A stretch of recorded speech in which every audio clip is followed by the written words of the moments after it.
Hey, this is Mark, your host on My Labor Radio, and we're proud to be part of the Labor Radio Podcast Network with more than 200 labor radio shows and podcasts from across the country and around the world. The Labor Radio Podcast Network, where working people speak. Find us at laborradionetwork.org. Hello, working people of Southwest Washington. Especially Klickitat County. You're listening to episode 43 of Working to Live in Southwest Washington, produced by the Southwest Washington Central Labor Council.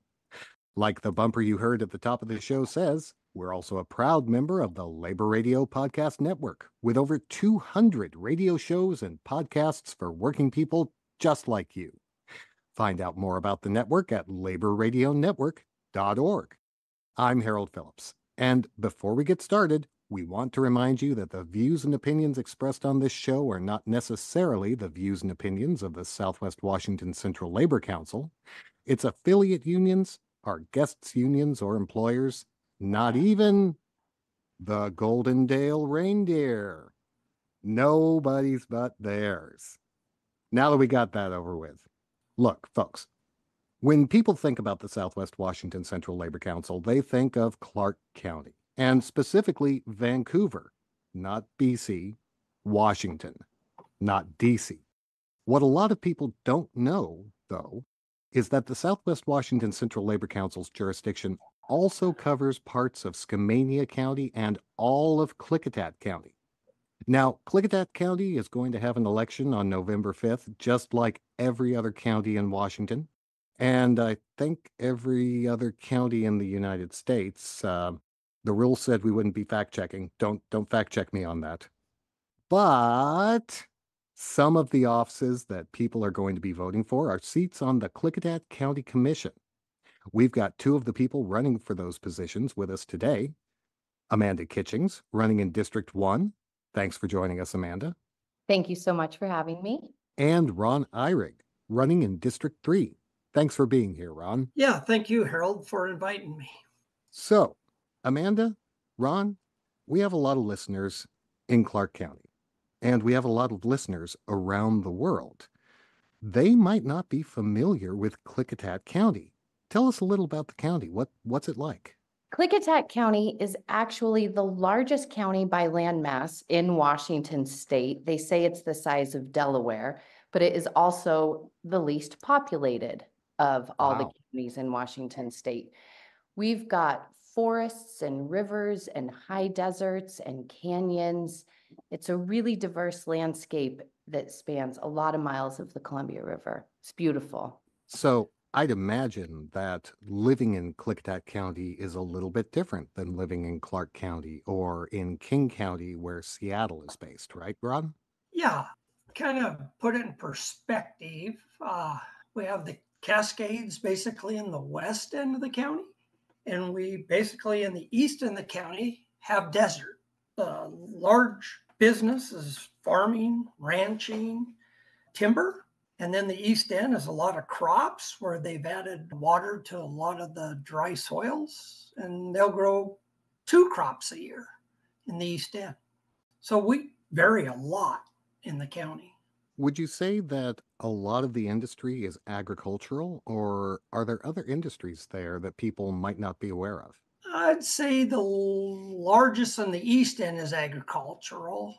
There's more of some businesses in the west end, and I'll leave that to Amanda, but I'd say agricultural. Yeah, a lot of it is agricultural and focused around natural resources with the forests. But we also have a lot of orchards. So we have fruit production and packing houses. We have a large construction industry. We have a booming, there is a housing crisis, but a lot of people are coming here and building their second homes. So we have a lot of construction going on here at this end. And there are a lot of independent businesses in Klickitat County. It's great to see it. You're both running for the Klickitat County Commission. And I think a lot of people are used to hearing about a county council as opposed to a county commission. What's the difference there? Why does Klickitat County have a commission as opposed to a council?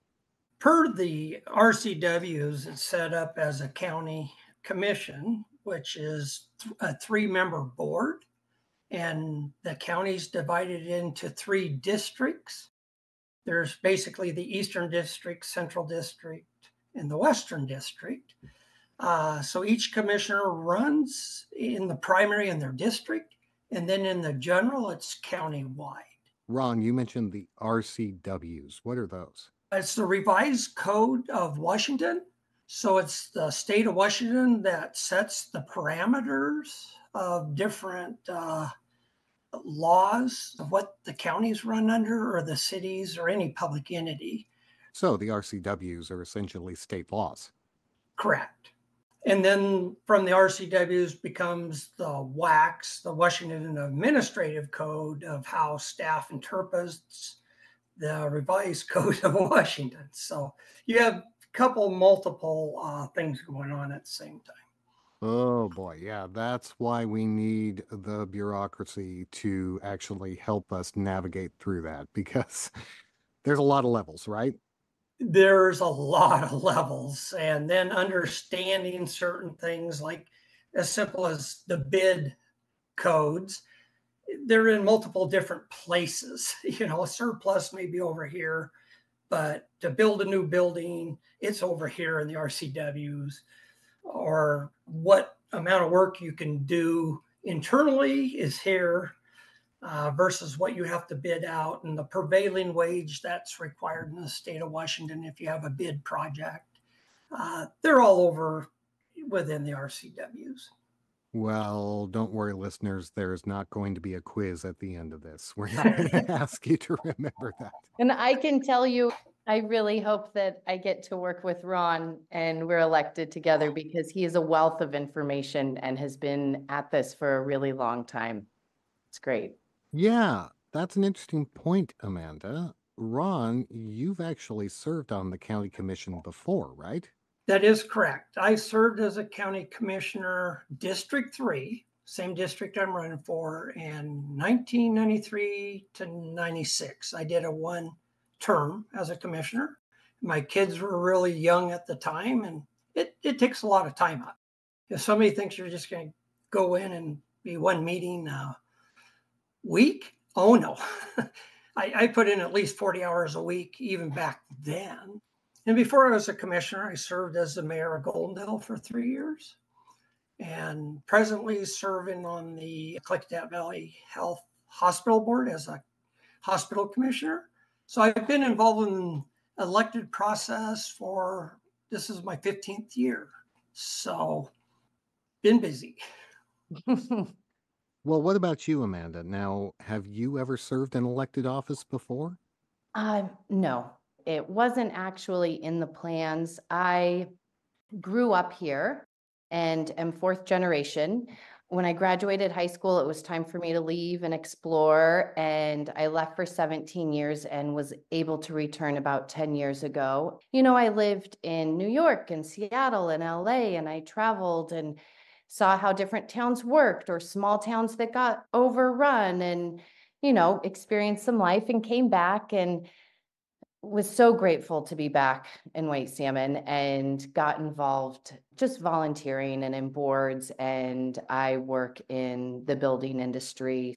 I just saw that a lot had changed since I've been gone, and a lot of change was coming. I mean, like, the internet took off since I was gone, and cell phones, and now all of a sudden there's solar energy and AI's coming, and I knew I wanted to get involved on a deeper level, and I just became an empty nester. So our youngest just graduated high school and went off to college, and it really felt like it was the right time, because like Ron said, there is so much work to be done, and it's exciting work and fulfilling, but you need to be available at least 40 hours a week, I'm sure. It's a lot of meetings, a lot of bridge building and bringing people together. Yeah, and if you live out in White Salmon, you're pretty familiar with bridges, I think. So many. Amanda, you talked a little bit about what brought you to run for the county commission. Ron, you've already done this. Then you've gone off, you've had other positions. What's bringing you back to run for the commission again? Well, First and foremost, I love Klickitat County. I've worked here, I've retired here, we raised our children, they've moved on. Now we got great grandkids. I mean, grandkids, not great grandkids. We got grandkids. Uh, I've That was a just close been one, Ron. yes, I've just been really saddened the last 4 years of where the county is headed. I haven't agreed with some of the things the commission has done. This is a county I love. Like I said, I love it. I hunt here. I love to elk hunt, muzzleload elk hunt. I love to fish. I have timber property that I manage. I love Klickitat County. I've just been so saddened of what's happened the last 4 years with our county. We've got great resources in the county. We have a landfill that's helped fund the county, not just tax bases, but the landfill on the tipping fees. That's gone down. And I think that could have been averted with the right people in place. The employees, it's kind of a toxic work environment. We've had really good employees leave that left way before they should have left. And it just saddens me. And do I need a job? I don't need a job. I'm retired. I got a great life. I really do. But I can't handle what's happened the last 4 years in Klickitat County. And that's why I'm involved. Instead of complaining, get involved. That is exactly what we say in the labor movement. If you don't like how things are, get involved with your fellow workers. And this is a show for working people who live in Southwest Washington.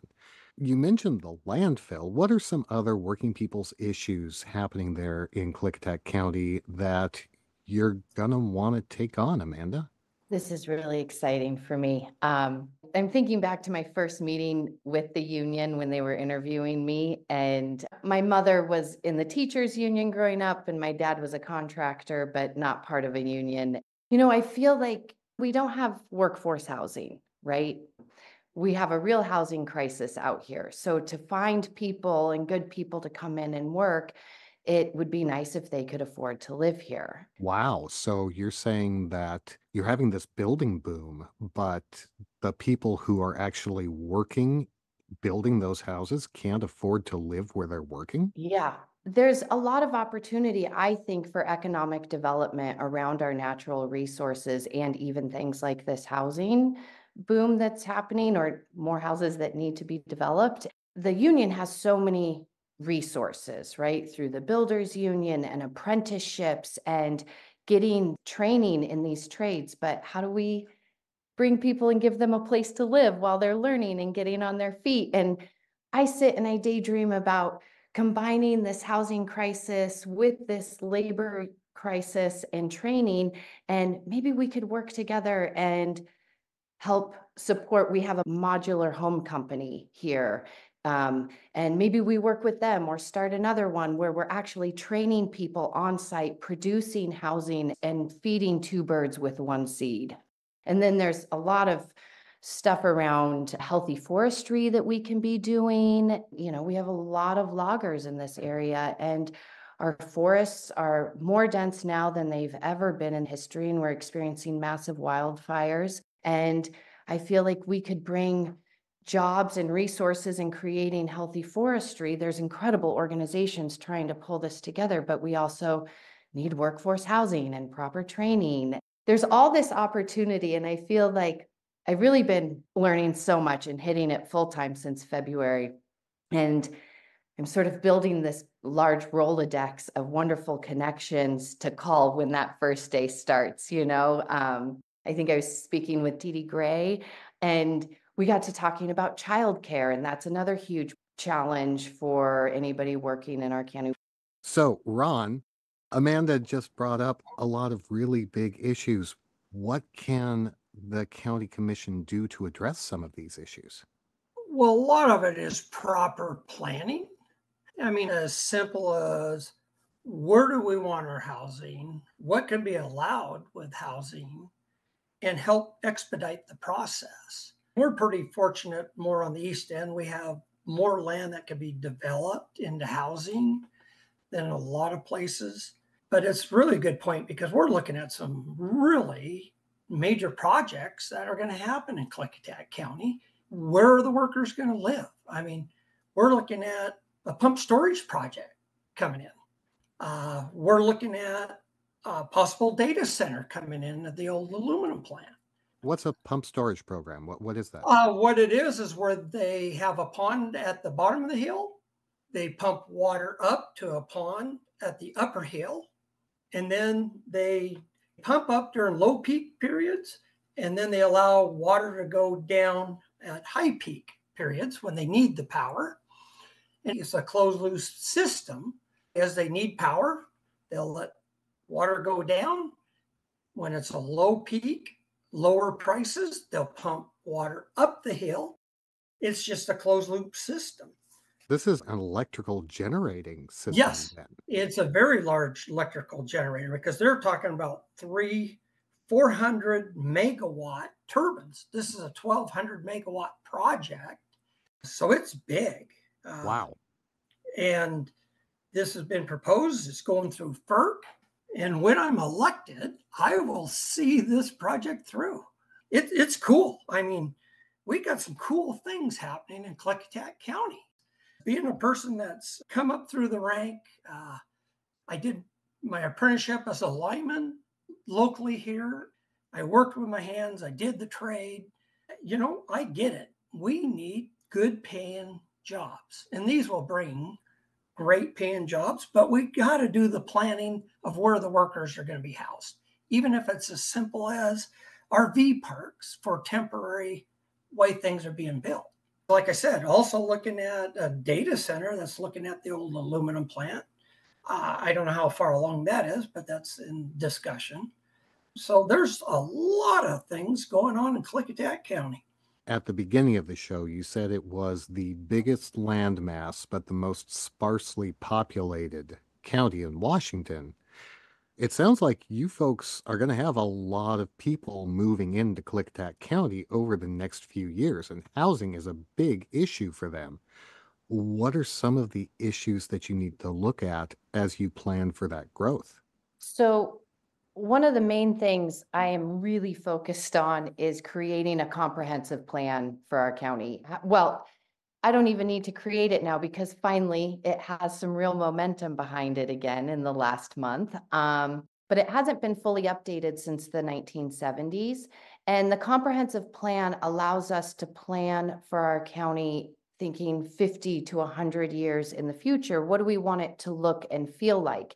And it could be as simple as just energy overlay zones and boundary lines and where the urban development zones are. But you can also incorporate things like agricultural planning and housing and childcare. You know, it's a roadmap for your county. And there's certain communities in our county that have started sort of forming their own plan, which is going to be really helpful to our new planner when implementing this. So I really look forward to our county coming together and helping write this comprehensive plan so we can really think about everything together and make sure that in 100 years we're not feeling like an urban environment, which nobody really wants. Yeah, that is an important balance to strike. It's beautiful out there, it's wild, it's rugged. There are some nice things about an urban environment, but my guess is you want to still keep some of that natural beauty, right? Absolutely. And we have certain communities in our county, like Dallsport would be perfect for more housing. It's close to the Dalles Bridge to get to Oregon. It's beautiful flat land. It's on the river. People would love to live there. It's just, you know, everything takes a lot longer, and finding that investment or that creative solution, money is not falling out of the sky. So we really need to figure this out. And Ron's right. We need to help create a healthy work environment where everybody, no matter what side of the political spectrum you're on, can come together and brainstorm and work collaboratively for the best solution for the people. Our county's hungry for that, actually. Well, Ron, Amanda, we're coming to the end of our time. If you wanted to leave the listeners with just one idea to take with them into November, what would that be? It's bring back dignity and honesty to the Klickitat County commissioners. Don't deal with rumors. Don't deal with conspiracy theory. Deal with facts. Only facts. If I had one thing to leave our listeners with for November, I think it would be, no matter how this election turns out and what side of the political spectrum you're on, we are all in this together. And we are going to be at the grocery store together and the post office and the ball fields. And I know that we can see past the differences and not let this tear us apart. We are better together. If there is anything that we will all agree with in the labor movement, and trust me, there's a lot of disagreement on a lot of things in the labor movement, it's that we are always better together. That's that idea that we like to call solidarity. Amanda, if people wanted to reach out to you, contact you, how would they do that? You could please visit my website at amandaholtmankitchings.com. And I think the way the social media works is it's on Facebook. It's all new to me. On Facebook and Instagram at Amanda Holtman Kitchings, KITCHINGS. And Ron, how about you? At this time, I'm on Facebook, and you could just look up elect Ron Eyrick, and that has my phone number in it, my direct phone number, and they could call me direct. Or you can email me at electroneyrig, which is IHRIG. Well, thank you, Ron Eyrig and Amanda Kitchings, running for Klickitat County Commission.